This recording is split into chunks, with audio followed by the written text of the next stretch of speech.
কি খবর আতিশ ভাইয়া, ছবি আঁকছেন? জি ভাইয়া, কিছু বলবেন? জি ভাইয়া, কথা বলবো। আচ্ছা, প্লিজ বসেন।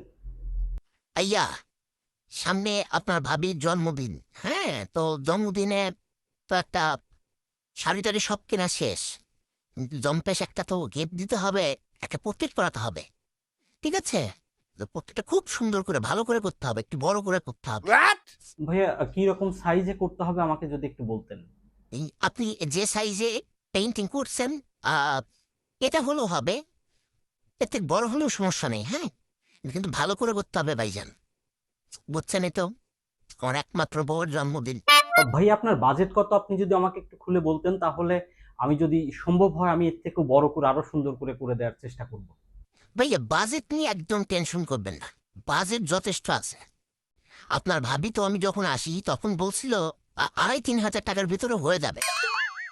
তা আমি বলতাম, তুমি একমাত্র আমার বউ, তোমাকে কি যেমন সেমন জিনিস দিতে পারি।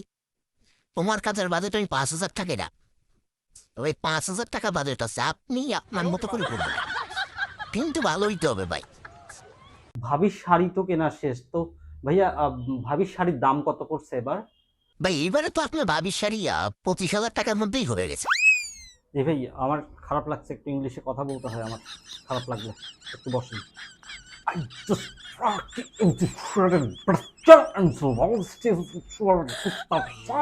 I was suffering so lost to first class around this long distance for it and the fucking yourself first time to watch this fuck.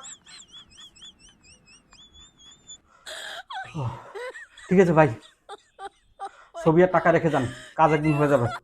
জি ভাইয়া, টেবিলে রেখে গেলাম।